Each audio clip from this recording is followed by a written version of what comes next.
성도 여러분, 구한 말에 민여깃이라는 대감이 있습니다. 민여깃 대감은 명성황후의 조카로서 당시 정치 실세였습니다. 민여깃은 당시 미국 공사관 의사로 한국에 와 있던 알렌과 절친한 사이가 되었습니다.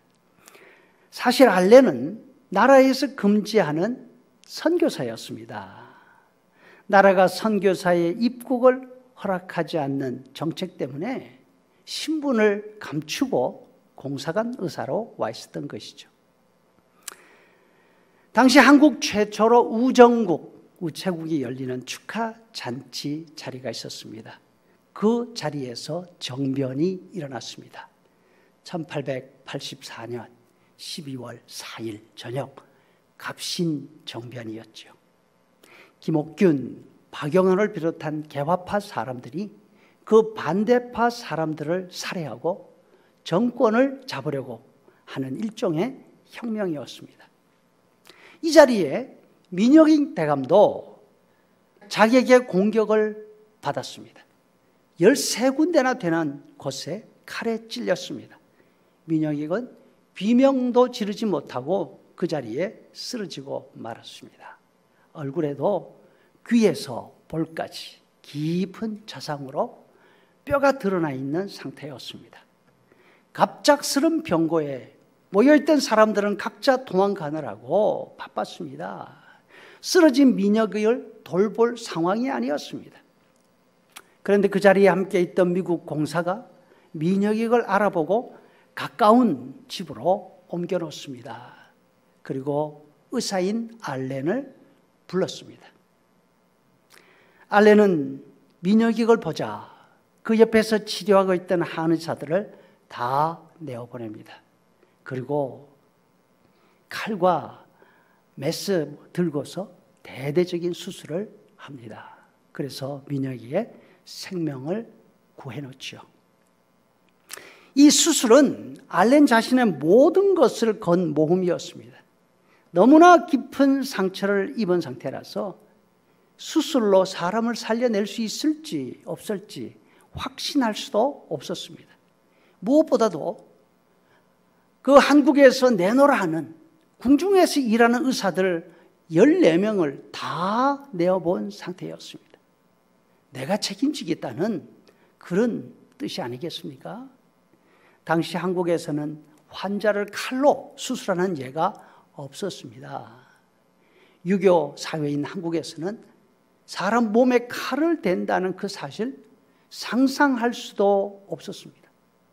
무엇보다도 만약 민여깃이 죽을 경우 그 모든 책임을 자신이 져야 하는 아주 위중한 상황이었습니다.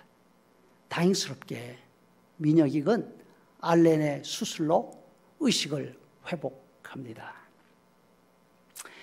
전국이 혼란해지자 한국에 와 있는 외국인들은 모두 서울을 벗어났습니다. 혹시 외국인인 자기들에게도 테러가 일어나지 않을까 생각한 것이죠. 이런 상황에서 알렌은 혼자 서울에 남았습니다. 다 죽어가는 민여깃을 살려놨잖아요. 반대파가 가만둘 리가 없었습니다. 그러나 중한 환자의 수술을 마친 이 의사가 치료할 뒤를 돌봐줄 간호사가 없이 그냥 환자를 남겨둘 수 없었습니다.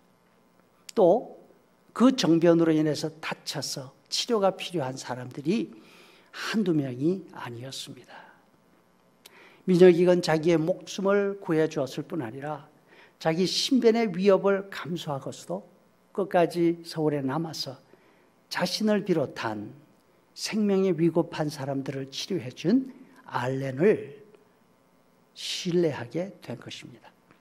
정변이 끝나고 난 이후 조선 정부는 알렌에게 땅을 내어주면서 최초의 서양병원인 제중원을 열도록 해 주었습니다.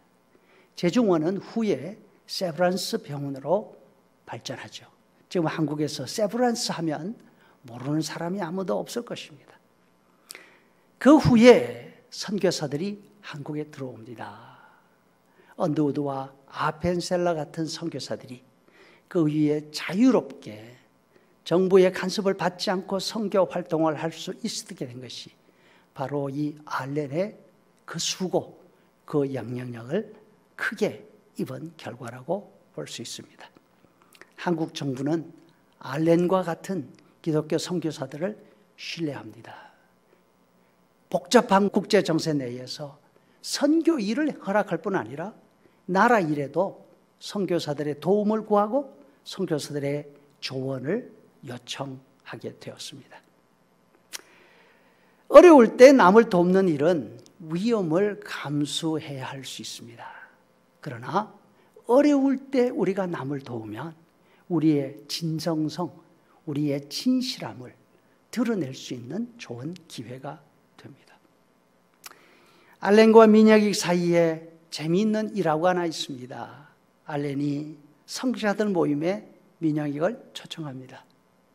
선교사들이 운동복으로 갈아입고 공사관 운동장에서 테니스를 치고 있었습니다. 당시 선교사들은 서양 문물을 한국에 소개하기 위해서 각종 운동 경기를 활용했습니다. 무엇보다도 한국 사람들에게 인기가 있었던 것은 자전거였습니다. 특별한 이동수단이 없는 한국에 자전거는 얼마나 인기 좋은 물건이었는지 모릅니다. 이 선교사 모임에 초청을 받은 민영익은 관복을 차려입고 의자에 앉아서 테니스 경기를 구경하고 있습니다. 더운 날씨에 공을 쫓아다니라 땀을 뻘뻘 흘리고 있는 그 모습을 보면서 민영익 대감이 이렇게 말했다고 합니다. 저렇게 힘든 일들은 종놈들한테 시키지, 그렇게 했다는 거죠. 선비인 민영익은 땀 흘리는 그 기쁨을 알지 못했지 않았나 생각이 듭니다. 여러분, 땀 흘리는 일이 때로는 힘이 듭니다. 그러나 그 일이 재미가 있을 때에는 신나게 할 수 있습니다. 100도가 넘는 더운 날씨에 골프 필드에 나가는 친구들이 있습니다. 저는 당연히 더울 때는 좀 쉬지, 이렇게 말합니다. 그러면 당연히 당장 돌아오는 말이, 그건 당신이 골프 재미를 몰라서 그래, 이렇게 합니다. 여러분, 선한 일을 하는데도 마찬가지입니다. 선한 일이 힘들게만 보입니까? 그거는 선한 일을 할 때의 기쁨을 알지 못해서 그렇습니다. 남을 도와주는 일이 성가시고 힘들 수 있습니다. 하지만 그 일의 맛을 아는 사람들은 힘들고 성가신 그 일을 하면서 기쁨을 맛보게 되는 것이죠. 오늘 본문에 나오는 심판주 예수님 오른편에 선 사람들은 남을 도와주면서 그 기쁨을 누렸던 사람들입니다. 그런데 하나님께서 그 일을 보고 계셨습니다. 보고 계시는 정도가 아니라 그 도움받는 사람들 가운데 함께 계셨습니다. 배고프고 목마름을 함께 겪으셨고 나그네의 외로움을 함께 하셨고 헐벗고 병든 사람들과 같이 계셨습니다. 옥에 갇힌 사람들의 심정을 같이 하셨습니다. 그리고 그들을 위로하고 그들을 돕는 일을 하는 그 수고를 하나님을 위한 수고로 생각하고 또 계산하고 그렇게 갚아주셨습니다. 성도 여러분들, 아무 일 없이 평안할 때도 우리가 도우려고만 하면 도울 사람들이 많이 있습니다. 그러나 요즘 같은 시기에는 우리가 도울 사람을 일부러 찾지 않는다 하더라도 우리 주변에서 우리가 도와야 될 사람이 얼마나 많은지 모릅니다. 먼저 서로의 형편을 돌아보면서 위로하고 격려하는 일부터 시작하면 우리도 선한 일의 기쁨을 맛보는 귀한 은혜가 있을 줄로 믿습니다.